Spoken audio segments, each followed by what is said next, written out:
What's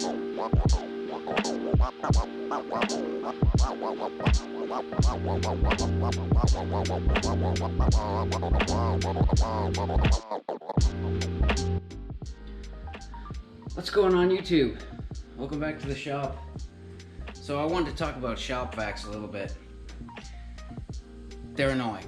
They don't work. Usually you vacuum up a little bit of dust and they clog up instantly. So I was looking for an alternative. I started looking online and I'm surprised more people don't know about this. Like, it's been out for a little while. So this is what I got. The Oneida dust deputy. It's a Cyclone basically. It's a dust separator.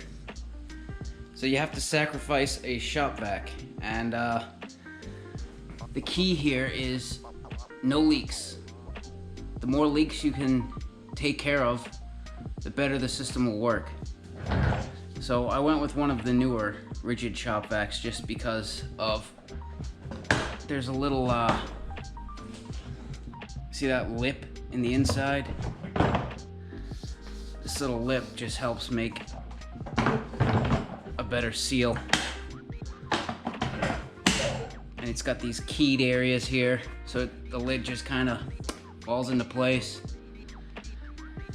But this thing right here, it is unstoppable. If you put one of those green HEPA filters in and a green HEPA bag, don't even worry about it, just go.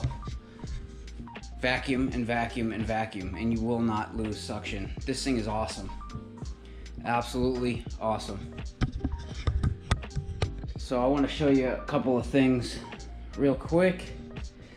First off, when you build the kit, and why I say you gotta sacrifice the shop vac is there's two bolts that go through this bottom bucket into the shop vac. I put some silicone before I screwed everything down just to seal everything. And then there's the top bucket which pulls out, and it's got this lid that snaps on.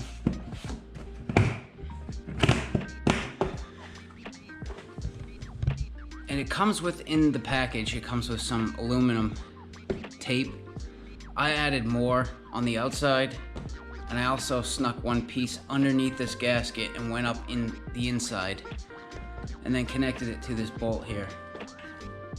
Then I ran a wire down the length of the entire extension cord all the way down to the end. I cut the end of the extension cord off and I hooked this wire to the ground. And you know, they tell you to do it in the directions. And my boss actually broke the wire on me one day, and I didn't know it. I started vacuuming and touched something metal after, and I got belted as soon as I touched something metal. And I could actually feel the hairs on my arm standing up while I was vacuuming, so don't skip the ground wire. Don't skip the ground wire. So I think I've had this filter in there for, I don't know, 3 months, 4 months. I just bring it outside, bang it off, and blow it off. So the cool thing about this is I upgraded to the rigid orange hose. It's a little smaller than a regular shop vac hose.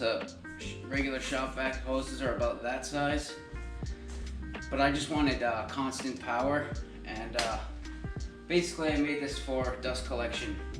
Straight from the saws, you know, hooking up a floor tool to it, cleaning the floor, that kind of stuff.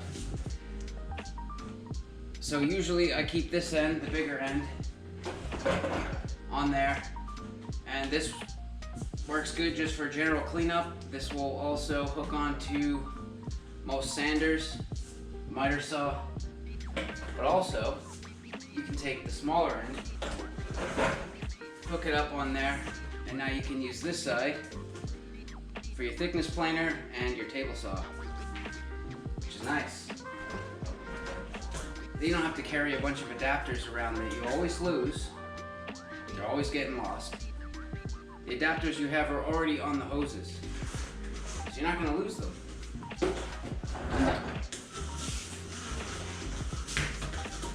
And yeah, I get it. Like, it is a little bulky. It's not as small and compact as like you know, the Festool vacuum or the Milwaukee $1,500 vacuum. No thanks. That's a bit too much. It's a little rich for my blood. This whole setup right here was $200 or less. And I got the exhaust adapter here just to make it a little quieter. I also found this on Amazon. Some guy 3D prints these. And this thing has stood up pretty well. I mean, this thing gets bashed around, stepped on. It has not broke. So you can take two hoses and thread them together. Leave the vacuum over in the corner. And now you've got plenty of reach. You know, you can get pretty much the whole area you're working in. So that's why I like this. This thing is usually the first thing to the job site and the last thing to leave.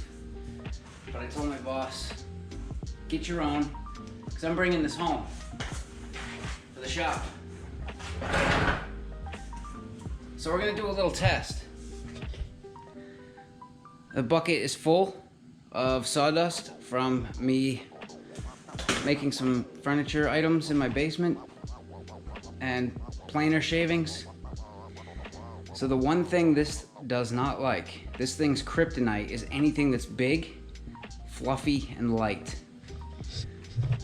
Like wood shavings from a planer. Those get right through the Cyclone every time into the bin. Blown in insulation, straight through into the bin. Stuff like that will just go in there, but it doesn't really matter. Because big, light, fluffy items won't clog the filter. It's the dust that clogs the filter. So if shavings make it into this bin, who cares? You know, you can clean them out. But we're gonna dump it, we're gonna take 5 gallons of dust, dump it onto the floor, and vac it up and see how it does. Look at that. I think there is some wood shavings in here too.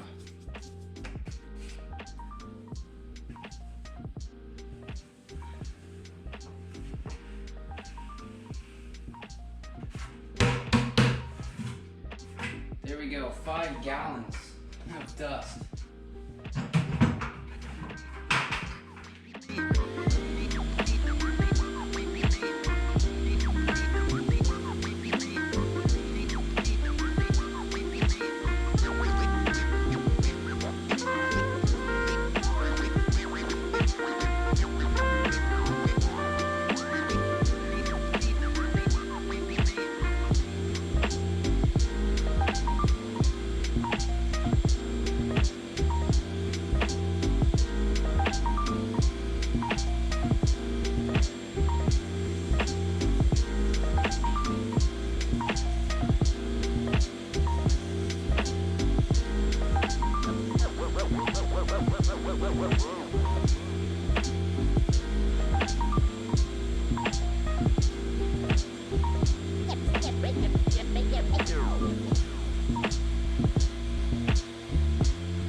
And it still wants more.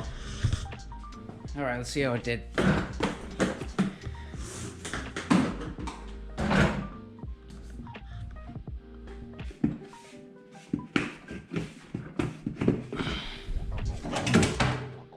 Look at that. A regular shop vac would have clogged after like a tenth of that.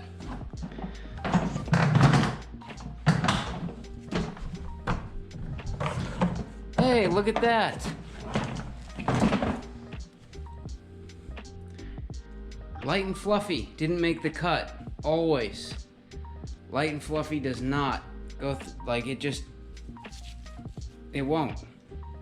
It always ends up in there. But like I say, it doesn't really matter if it ends up in there, because that's not going to clog the filter. It's that clogs the filter. So I'll just leave that in there. It doesn't matter. So yeah, works good. I highly recommend this setup. This thing is great. Like, you won't be disappointed with this. And it's not that expensive. And they actually have bigger and smaller options.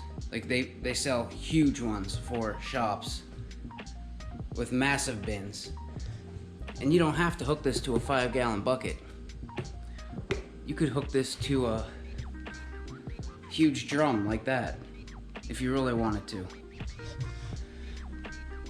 But that's it for this one, guys. Make sure you give the video a thumbs up. Make sure you're subscribed if you're not already. See you in the next one.